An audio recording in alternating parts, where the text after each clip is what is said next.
Welcome to the second part of my Beta Garmin series. In this video, I'm going to recap all the sessions I did after the session I showed you in the first episode. And here also is going to be one training session that I did on track and recorded also. And it was quite interesting because it was snowing and it was quite intense, but you will see it later on. Now we hop into the first session I did right the day after the last session. This was a running session I did with my friend, and he had an idea what we could do. We're also preparing for a marathon that's going to be 2000 meters elevation plus, but this is going to be in the end of the year 2024, so there's a lot of time for preparing. But what I do a lot with him is like hill running, and his idea was that we could do hill sprints. And what we did in this session was that we had like 75-meter a track that we used, and then we sprinted uphill, did one burpee, and we did this 20 times, and for each sprint we had to do an additional burpee until 10, and then they decreased. So we did 10 burpees after the 10th sprint, and after the 11th we did like 9, and then back until we had done 20 sprints, 20 sprints, and I think it was like 104 burpees in total. It was crazy, but it was a funny session, and I love being around with friends and running together. So then the next session was a base run. It's, I think at this time it was the goal time was the goal pace was 5:35, and I had 5:11. I take the Beta Garmin pretty serious, so I always look to have slightly an edge, and hoping that the training is gonna be harder afterwards. But I think most of the time it does not work out that way, because if I go too hard, then there will be a rest day afterwards or a recovery run, and then I cannot I cannot train too hard too many days in a row. So yeah, so maybe stick to the plan, and then I have more intense training sessions. Average beat per minute was 150. That's okay. It should not be over 160 for me, I think, for most of the runs I do. Then the next training session was also base run. Here I was even faster, 5:03. Then yeah, what was the days? So 24, 25th. Then I think there were some, no, there were no recovery day, so we did a half marathon right after the 2 base runs, and we PR'd this shit. I also did this again with my friend, my running buddy, with whom I preparing for the marathons, and we did it at a record pace of 4:29. We tried to be under 4:40, and we did quite well. I was even able to pace in the last kilometer. I think I did the last kilometer at like 4 minute pace, which was quite cool. Average speed was 165, so a bit hard, but yeah, that's how it should be sometimes. And then there were one recovery day and another base run. The base run was at 5:10, so also a bit too fast. Then I did 10k with my friend again, and there 5:38. This is the pace I should aim for the easy runs, and so 140 beat per minute. This is really perfect. I should do this a lot more often, but yeah, it's hard when you go run alone. For me personally, it's hard to limit myself and keep myself back so I do not overpace. And then The next one that's there is the VO2 Max. And yeah, I'm gonna recap it after you saw the videos I made during the session, and I hope you're gonna enjoy it. I did enjoy watching it again, but running it was really hard. So yeah, we're gonna see us afterwards. Bye. So here we are on the Thursday session. It is VO2 max time. The set will be 8 times 2 minutes at 4 km per minute pace. The conditions are quite tough because it is snowing, and the track that I'm using is the same track as last time, but it's pretty deep snow. I'm already preparing like a path because I'm way too slow for the warm-up. 10 minutes warm-up before, but yeah, it's hard to get up to speed. I'm gonna see how it will work. Gonna keep you guys updated. Yeah. Let's go.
Lap pace 4 minutes.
I cannot talk right now.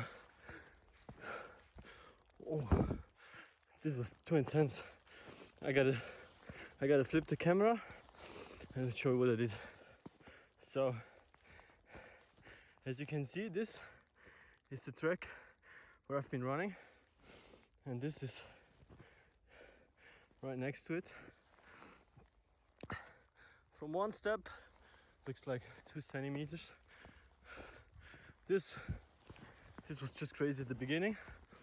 I thought that it would get easier towards the end because it would get harder, but what I then realized is when it's getting harder, it gets slippier. So at the beginning you have no traction because it's too soft. Then you wore it a bit down, or you stepped it down, and then it gets some kind of easier. But in the next round it gets slippery. So I was really slipping here. And about my performance, at first I thought I had more cooldown. I did the 2 minutes for the first rep, and then I saw it was like 1 minute cooldown, and I thought, okay, then I'm gonna walk it. But it was that I had to achieve like a minimum of 7 kilometer per minute pace. So I chalked it a little bit, and this really fucked me up because I could not recover in this minute while slowly jogging in the snow. It was also really hard. And then I did like the first 4 reps like this, and I just couldn't anymore. What's happening? So I did not know how I could. Oh man, I could not go any longer. So I started walking during the 1 minute break, and this really was what brought me back. So I think then the next reps were not that awesome. I didn't manage to hit the 4 pace, 4 kilometers per minute, but I got pretty close, and I never was too far away, I think. So yeah, but maybe more on that in the recap, when I recap the sessions. I walked the last 5 minutes of recovery where I would have to jog, but I just cannot. It's too hard in the snow. See you. So as you saw during the video, I talked about the conditions, which were quite tough. But now I'm gonna recap on the reps. I was happy with the paces I was able to reach, because for the first one, spot on 4, the next one 3:57, the next one spot on 4, pretty good. Then I had really problems with recovering, as I told before. Then 4:13 I walked the recoveries. Then 4:27, pretty bad. 4:40 I could get back, and then, as you know, as always, we really need to finish strong, always. And I managed to hit the 3:52. I don't know how I how I managed it. It was so crazy, because I was really done. But starting the last repetition, it's just something clicks, and I've got power out of nowhere. Yeah, that's about this session. Pretty happy with the session, and here you can see a quick recap from November. I reached 230k, which is a daily average of like 58k, weekly average of 58k, and the daily average of 8k. So pretty happy with that. I think this is going to increase for the next few months. And also I think now my Garmin is happy with the prediction it gives me. I'm not sure if you can see it. It says like 3 hours, 12 minutes and 57 seconds. Okay, and this was about this session. In the next session, I already recorded the tempo run that I did for the next session, and also there, I hope you're going to enjoy it. I'm pretty sure if you enjoyed this episode and the first one, you will. And I also have to do a run right now, 45 minutes pace run. I hope I can keep myself back and hit the 5:30 pace.